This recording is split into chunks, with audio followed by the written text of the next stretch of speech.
Welcome to the Deep Dive, where our mission is honestly pretty simple. We take a stack of sources, articles, research, our own messy notes, and we just extract the most valuable insights to give you, the listener, a shortcut to being well-informed. Right, doing the heavy lifting so you don't have to. Exactly. And today, we are looking at this really fascinating retrospective column from Monumental Movement Records, or MMR. Yeah, MMR is this incredible hub for deep music history. Usually you go there to read about, legendary, technically proficient punk acts. Right. But the specific piece we're unpacking today, it's titled A Trajectory of Rebellion and Reinvention, tells a profoundly different kind of story. We're going to explore how a group of college students who literally could not play their borrowed instruments At all. at all, how they started a band as a joke, yet somehow survived for over 45 years. Yeah, and along the way, they accidentally pioneered entire musical genres and just completely redefined what an art collective can even be. It's wild. Okay, let's unpack this. What can a famously, proudly imperfect punk band teach you about longevity, creativity, and just navigating a chaotic world?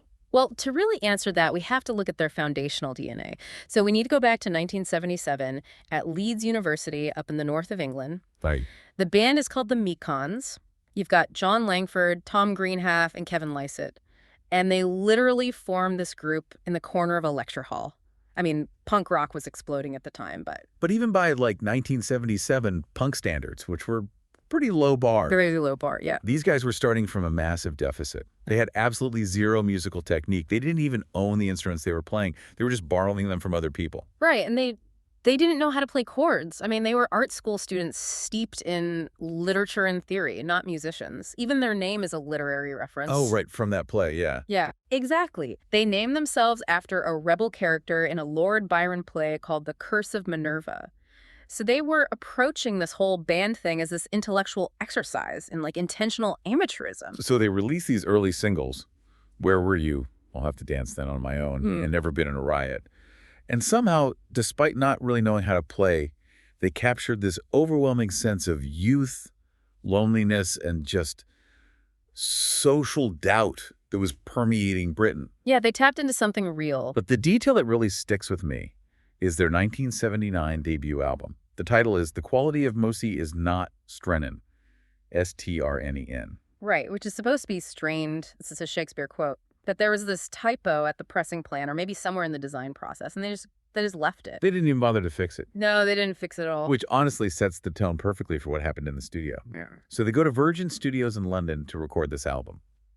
And the retrospective points out that this is the very first time these guys had ever even seen a mixing desk. Oh, yeah. Now, for anyone listening who isn't an audio engineer, what exactly does that mean for a band trying to record a debut album? Well, a mixing desk is essentially the mission control board of a recording studio. It's that massive table you see in photos with hundreds of knobs and sliding faders. Right, the spaceship console. Exactly. It's what you use to balance the volume of the drums against the vocals, to add effects, to route the sound. And the Mekons just walk in, there's no producer to guide them, and they are faced with this thing. As a result, the microphone placement is completely unstable. If you listen to the record, you have guitars just howling with feedback. Okay, remind me, feedback is that piercing screech you get when you hold a microphone too close to a speaker? Yeah, exactly. It's an infinite loop. The microphone picks up the guitar sound from the amplifier, sends it back through the amp, which gets picked up by the microphone again, and it instantly creates this shrieking noise. Professional engineers spent hours trying to eliminate feedback. And the Mekons. They just let it howl all over the record. Wow.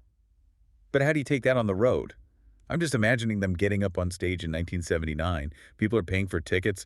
I'd imagine they would just get booed out of the building. You'd think so, but the live shows were absolute chaos, just not the kind you'd expect.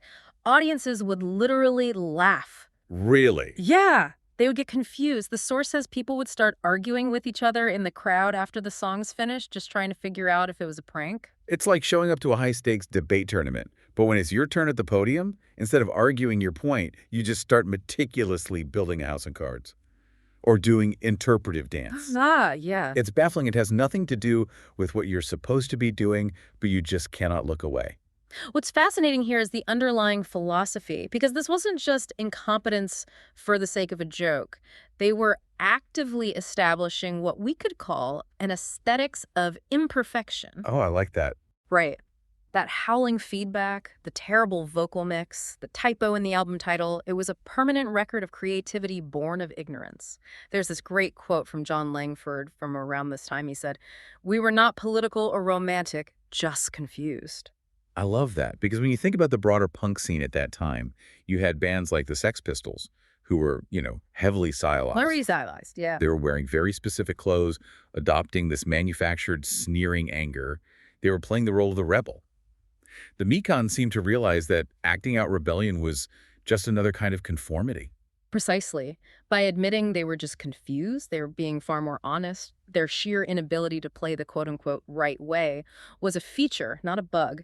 They put genuine, unfiltered doubt on tape. But here's the challenge they faced, right? Punk, as a massive cultural trend, didn't last. As we move into the 1980s, the initial shock value of punk wears off and the genre gets highly commercialized. Right. The establishment figures out how to sell safety pins and leather jackets at the mall. Exactly. So how does a band built purely on amateur punk ethos survive when the scene evaporates? By fundamentally changing what it meant to be a band.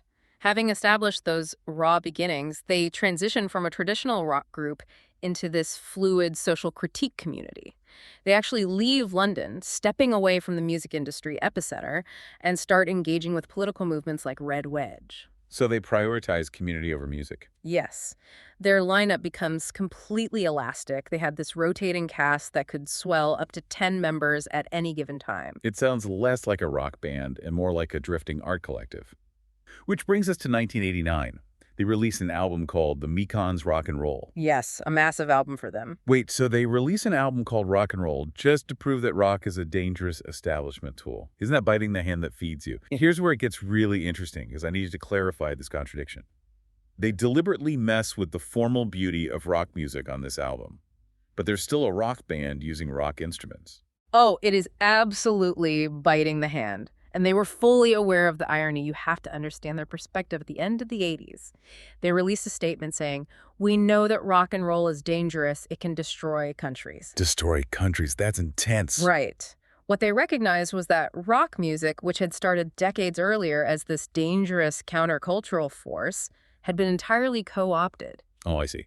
Stadium rock, corporate sponsorships, MTV. Exactly. It was now a tool of the establishment. So they view the standard, polished sound of rock music as a machine that needs to be deconstructed. Yeah. But how do you actually do that sonically? How do you dismantle rock music while playing it? You take the studio techniques that normally make rock sound powerful and you deliberately misuse them. For example, double-tracked guitars. Okay, what's that? Normally, a guitarist will play a riff and then record the exact same riff again on a second track. Pan left and right, it creates this massive, thick wall of sound. Makes it sound huge. Right. Well, the Mekons double-tracked their guitars, but they did it sloppily. The timing was off, creating this woozy, disorienting clash. They also drowned the mix in excessive amounts of reverb. That echoing effect, right, like you're playing in a cavern. Exactly, which washed out all the clarity. And crucially, they intentionally suppressed the bass frequencies. Suppressing the bass meaning they just turn the bass guitar and the kick drum way down in the mix. Yes. In rock music, the bass frequencies are the anchor. They are the floor that the rest of the song stands on. By cutting the bass, the music loses its physical punch. It feels hollowed out, like it's just floating away. They were musically pulling the wires out of the machine so the listener could hear how broken the system was. Wow, it's like pulling the foundational Jenga blocks out from the bottom of the tower and forcing people to watch it teeter. That's a great way to put it. Okay, so if rock is a broken system, what do you replace it with? You can't just critique the machine forever. Eventually, you need a new musical language to express yourself. And this brings us to one of the most surprising pivots in their history. Yes, 1985. Right. They released an album called Fear and Whiskey. And in the process, they accidentally invent a genre. So these British art school punks essentially invent 90s alternative country a decade early. It's a massive leap. John Langford starts digging heavily into the folk and country music of the American South. We're talking Hank Williams, Merle Haggard. And he has this realization that, in his words, country is working-class blues. Huh. So they go into a small indie studio in Leeds called Woodlands, and they record an album that fundamentally changes their trajectory. Now, I want to push back on this a little. because British art school punks playing American country music. That sounds like a recipe for a terrible, ironic parody. Like they are putting on cowboy hats and faking accent. And that's the trap they easily could have fallen into. But they avoided it entirely because of how they recorded it and why they were doing it. Let's talk about the how first. They pioneered what would later be called the alt-country movement by totally ignoring the polished Nashville studio sound. First, they recorded on analog tape, which naturally compresses the sound and adds this warm hiss. Then, they ran their guitar's direct line into the desk. Direct line. What does that mean, practically speaking? So usually, an electric guitar is plugged into an amplifier, and you put a microphone in front of the speaker cone of that amp. The amp shapes the tone, makes it warm, gives it character. Right. Running direct line means bypassing the amplifier completely and plugging the guitar straight into the mixing console. Oh, it's like taking a portrait photo with a harsh, bare camera flash. Instead of using soft, diffused studio lighting, just captures every raw, ugly detail without any flattering filters. That is a perfect analogy. It's abrasive and highly intimate. They also use room mics for the vocals. Instead of singing right into the mic. Exactly. Instead of the singer putting their mouth an inch away from a highly sensitive studio mic, they placed microphones across the room. It captures the sound of the singer's voice bouncing off the walls, the ceiling, the floor. You are hearing the physical, empty space they are standing in. Think about the pop or rock music you might be listening to today on your phone. The vocals are usually completely isolated, perfectly crisp, right in your ear. Yes, hyper clean. The Mekons were doing the exact opposite. They were capturing the lonely air in the room. And this sound paved the way for massive 90s bands like Uncle Tupelo and Wilco. But why country music? If we connect this to the bigger picture, it provided what critics called poetic distance. Think about the context of the mid-1980s. Post-war Britain is suffering from massive industrial decline under Margaret Thatcher. Right, massive unemployment. The working class is experiencing a profound loss of home, both economically and spiritually. The Mekons discovered that the sonic vocabulary of American country music, the longing, the heartbreak, the stories of drifters and displacement, gave them the perfect vessel to express their own alienation in Britain. They took a foreign sound and found their own truth inside it. And that concept of displacement, of not really having a home, moves from being a metaphor to becoming entirely literal in the 1990s. The band actually uproots and moves across the Atlantic to Chicago. They do, yeah. This kicks off what the retrospective calls their immigrant era. Moving to America expands their sound and their entire philosophy even further. Yes. The geography changes and the side projects just explode. John Langford launches bands like the Waco Brothers, embedding himself in the Chicago scene. Tom Greenhawk gets heavily involved in video production. The collective becomes this sprawling multimedia project. So by the year 2000, they released an album called Journey to the End of the Night, which sounds completely different again.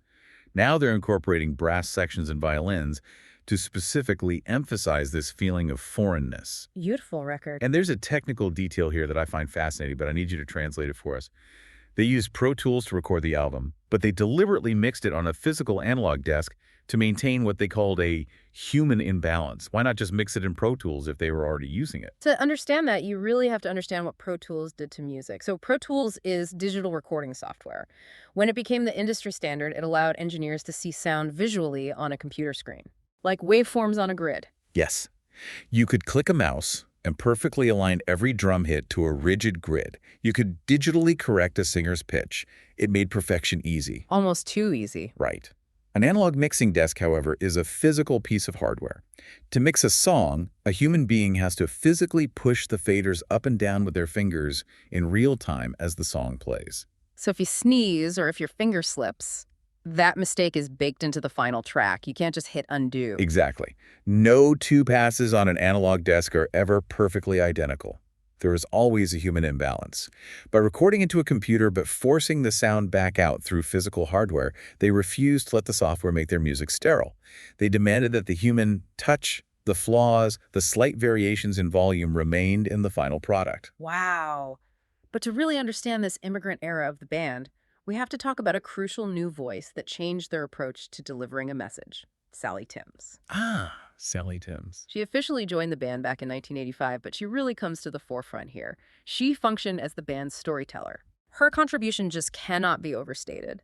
The Mekons had always dealt with heavy, dense political lyrics. But Sally Timms has this incredibly transparent, clear, almost pristine singing voice. Beautiful. It really is. She took those dense political diatribes and delivered them like poetic fables. She says this brilliant quote where she explains her philosophy. Telling a story is stronger than screaming in anger. Which is such a profound departure from the punk rock ethos they started with. It's like they realize that if you want someone to listen to a hard truth, you don't shout it through a megaphone. You whisper it to them like a secret. And that shift in delivery allowed their music to access a completely different kind of social reality. She brought a specific, grounded female perspective to a genre that was largely dominated by angry young men. Right. Aligning with bands like the Raincoats, The band was no longer just a group of guys complaining about the government. It was a truly drifting art collective of immigrants. They were building a temporary home in the margins of different genres, and they were speaking with multiple distinct voices. Which brings us to their ultimate magic trick, survival. We're looking at the 2010s right up to the present day. How does this drifting, multivocal, stubbornly imperfect approach actually allow them to survive into their golden years? They have remained completely untouched by the commercial pressures of the music industry. Yeah. How is that possible? By entirely ignoring the industry's definition of success. There's a 2013 documentary made about them called Revenge of the Mekons. The director, Joe Angio, made a very astute observation. He called them a living art piece. Living art piece. Right. They didn't view themselves as just a machine designed to churn out albums and tour behind them. They embraced every medium as an extension of the band. Like John Langford's visual art, he paints these deeply anti-romantic landscapes of the American Midwest. The paintings are an extension of the songs, and the songs are an extension of the paintings. Exactly. But even as they age, they refuse to polish their edges. Langford has this guiding philosophy for their recording sessions. Noise is our blood. And that isn't just a metaphor. When they're in the studio, they specifically demand that the sound engineers leave the noise gates off. Okay, another piece of studio jargon. What is a noise gate, and why is turning it off such a big deal? Imagine a smart faucet in a public restroom that only turns on when your hands are directly under the sensor. Okay, yeah. A noise gate basically does that for audio. It's an automatic mute button on a microphone track. When a singer stops singing, the gate closes, muting the track so you don't hear the hum of the air conditioner, the squeak of a chair, or the hiss of the amplifier in the background.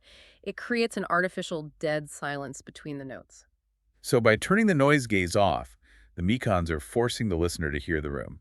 They are actively inviting the ugly, ambient reality of the environment into the track. They want the hiss. They want the accidental scrapes. It's a total commitment to realism over polish.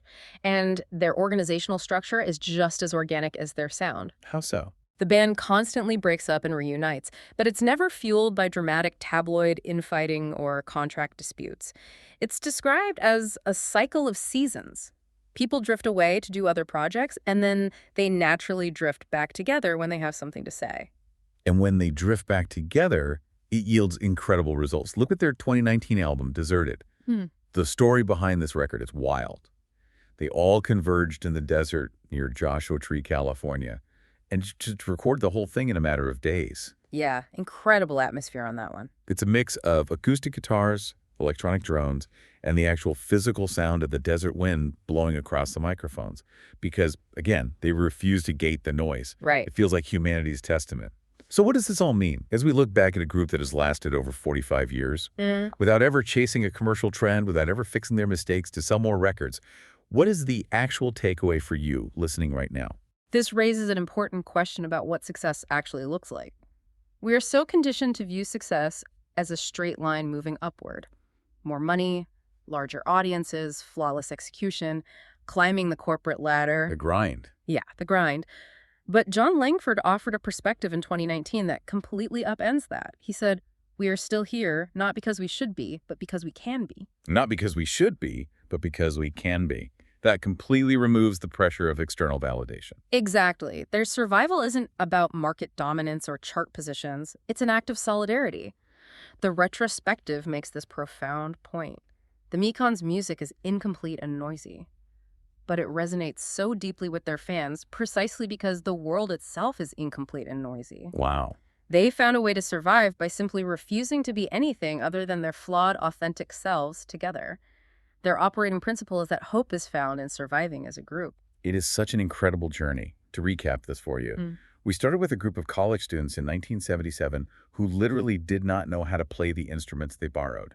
And through sheer stubbornness, intellectual curiosity, and a refusal to conform to anyone else's standards, they morphed into a sprawling 45-year-old art collective.